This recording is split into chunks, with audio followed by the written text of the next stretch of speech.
pengampunan percobaan. Korbannya dapat apa? Kalau kita lihat tidak dapat apa-apa korbannya. Makanya ada baiknya kadang-kadang dilakukan secara perdamaian, secara adat. Itu di Papua dan Winis, Selandia Baru banyak betul kasus-kasus anak yang diselesaikan secara adat. Indonesia atau Aceh terutama kita punya kanun nomor 924. Ada 18 item yang diselesaikan adat. Makanya dalam pembentukan KUHP ini tidak hanya dilihat kepentingan negara, tidak dilihat kepentingan individu, tapi juga kepentingan adat. Juga dilihat nanti bagaimana budaya setempat.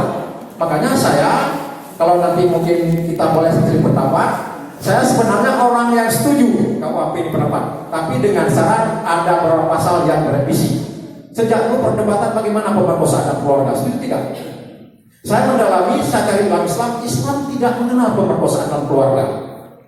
Saya tanya pada Nurkalis Majid, pada saat beliau kesini tahun, tidak salah saya tahun 2000 beliau kesini, ada nggak pro pemerkosaan dan keluarga dalam Islam? Islam tidak mengenal.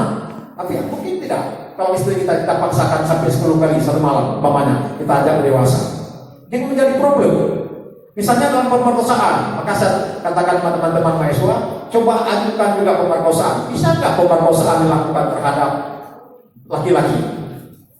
Karena pada saat saya membahas ini KUHP di 94 dengan Proparda dan Pemuladi, Proparda mengatakan tidak mungkin orang perempuan memperkosa laki-laki, kata beliau.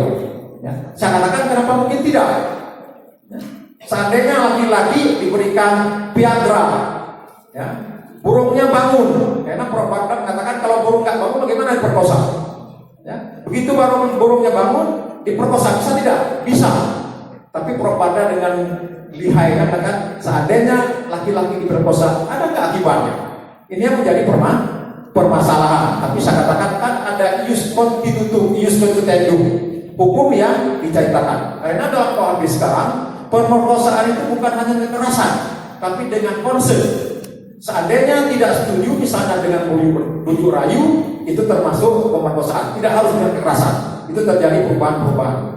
Kemudian kita lihat lagi banyak seperti kita lihat di UIA ada viral bahwa kalau ayam orang masuk ke kebun orang itu didenda.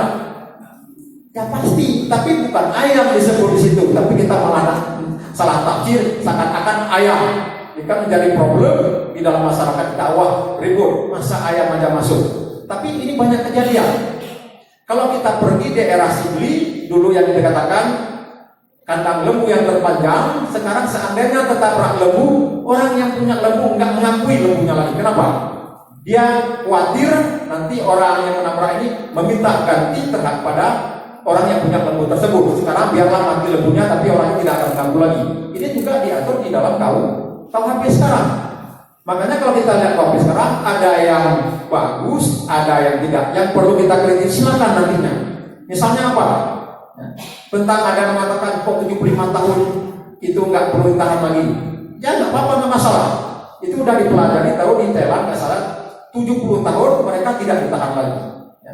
Jadi banyak kita temukan pembaharuan dalam KUHP ini, tapi memang ada beberapa pasal yang menjadi kendala. Maka saya prihatin juga kalau KUHP ini ya ditunda tanpa perbaikan. Silakan kita perbaiki KUHP ini. Banyak pasal-pasal mungkin yang belum selesai, misalnya adanya mempertontonkan alat kelamin, bukan alat kelamin, maaf, mempertontonkan alat kontrasepsi. Pada saat berlaku program kami dulu untuk mensukseskan program kami, ada satu pasal yang diabaikan. Silakan mempertontonkan alat kontrasepsi demi kepentingan nasional. Tetapi sekarang diatur. Diaturnya bagaimana? Tidak boleh mempertontonkan oleh siapapun. Ya, itu yang jadi perdebatan. Kemudian kita lihat lagi yang jadi permasalahan tentang, saya lihat bahwa pengukuran tentang abortus, bahwa yang melakukan abortus itu dihukum. Ya. Dalam kasus pemerkosaan disebutkan tidak termasuk dalam kasus pemerkosaan. Tetapi begitu saya lihat di WA-nya, orang yang bukan atau bukan kandungan termasuk perkataan itu termasuk juga dihukum, padahal tidak. Coba lihat nanti pasal 14 ayat 3 salah saya itu ada disebut.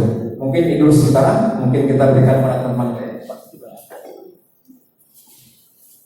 Terima kasih kepada Bapak Dr. Rizal Rizaldi. Jadi yang kita perlu garis bawahi ialah bagaimana untuk kemudian meraih adanya ius constituendo ataupun hukum yang diciptakan oleh masyarakat Indonesia nantinya. Bagi yang Anda yang penasaran terkait RKUHP ini, apakah mestinya nanti direvisi ataupun tidak, ataukah kita harus tetap dengan RKUHP peninggalan kolonial Belanda?